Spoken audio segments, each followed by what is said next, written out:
এই তো যাইতে আছি ভিডিও করবো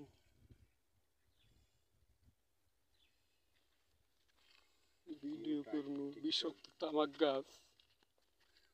যা যা বিড়ি খাইলে হয় ক্যান্সার সেই তামাকের চাষ হয় মগো দেশে যার জন্য সরকার প্রতি বছর কোটি কোটি টাকা ভ্যাট নিয়ে যায় তারপরও আমরা এটা খাওয়া থেকে বিরত থাকি যেমন এক সিগারেটে 6 মাসের ব্যবধানে তাহলে আমরা এটা খাইতাম না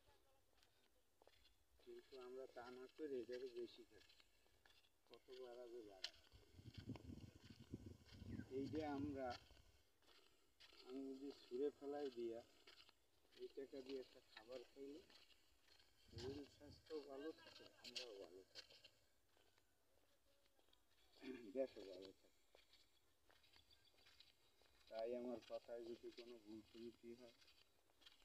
আপনারা ক্ষমা করে দেবেন